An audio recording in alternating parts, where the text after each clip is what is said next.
भगवान ने जगत कल्याण के लिए दो धाराएं प्रवाहित की हैं।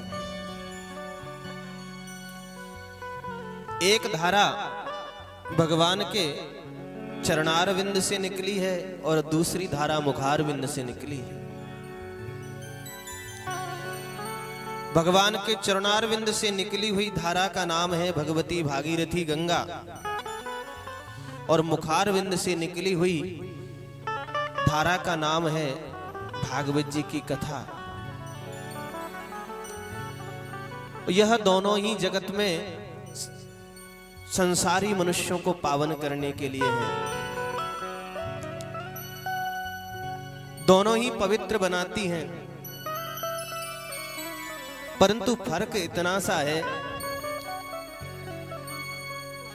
गंगा जी से पवित्र होना है तो गंगा स्नान करने के लिए जाना पड़ेगा। गंगा जी आपके पास नहीं आएंगी आपको पावन बनाने के लिए।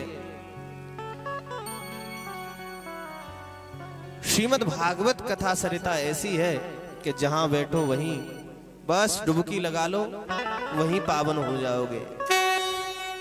कथा सरिता ऐसी बहाई भगवान ने कि वो घर घर जाकर के मनुष्यों को पावन बना रही है।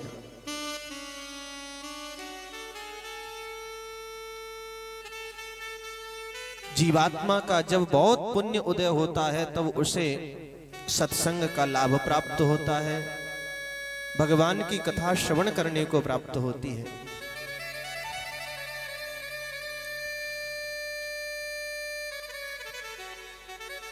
सौनकादिक 88,000 ऋषि, इन्होंने सोचा हम सब एक साथ प्रश्न करेंगे तो बड़ा हल्ला मच जाएगा, इसलिए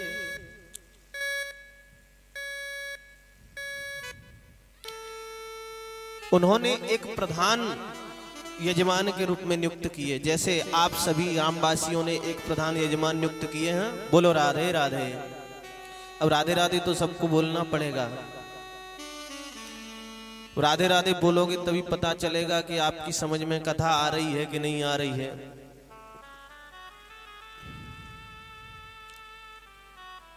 जिस प्रकार से आप सभी सामूहिक आयोजन कर रहे हैं और आपने एक परीक्षित नियुक्त कर दिए, हमारे तरफ से प्रतिनिधित्व आप करेंगे, आप हमारे प्रधान यजमान हैं। उसी प्रकार से सौनकादिक 88,000 ऋषियों ने सौनक नाम के ऋषि को परीक्षित बना करके बिठाल दिया।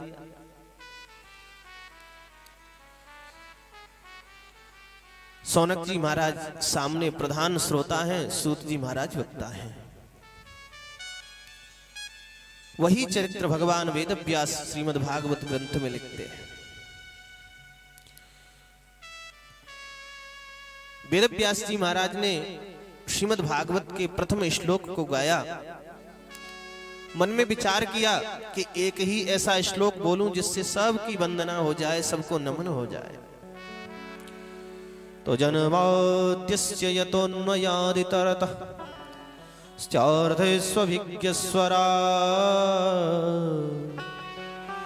तेने ब्रह्मरदाय आदिकवये मुह्यन्ति यत्सूरयः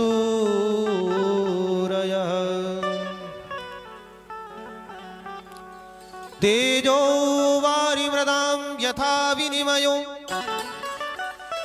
यत्र त्रिशर्गो मृषा धाम्ना स्वेन सदा निरस्तकुहकम् सत्यं परं धीमहि सत्यं परं धीमहि। अस्य विश्वस्य जन्मादिर्भवति, जिससे इस जगत का जन्म होता है, पालन होता है, और फिर जब कुछ नहीं रहता तो सब उसी में समाहित हो जाता है।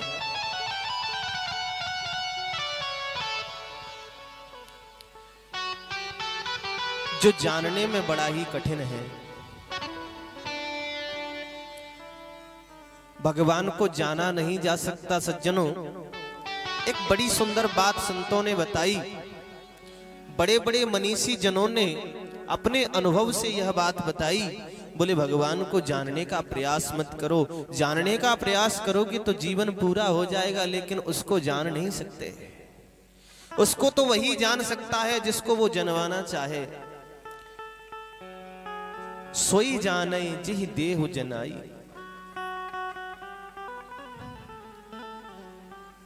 वो जनवाना चाहे वही जान सकता है। आप जानने का प्रयास मत करो, आप तो केवल मानने का प्रयास करो। आपको तो मानना होगा कि भगवान है, और मानने में ही भलाई है। यदि आपने मान लिया कि भगवान है तो सब जगह विद्यमान है। प्रहलाद जी ने जानने का प्रयास नहीं किया, प्रहलाद जी ने मान लिया कि खंबे में भगवान है तो खंबे से प्रकट हो गए। नामदेव जी ने मान लिया कि कुत्ते में भगवान है तो कुत्ते से प्रकट हो गए। एक नाथ जी ने मान लिया गधे में भगवान है तो गधे से प्रकट हो गए।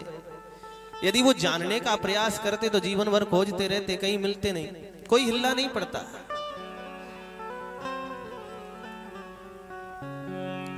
इसलिए जानने का प्रयास मत करो। और थे अभिज्ञ स्वराट, वो जानने में बड़ा ही कठिन है। उसको जाना नहीं जा सकता। मुह्यंति यत्सूरयः,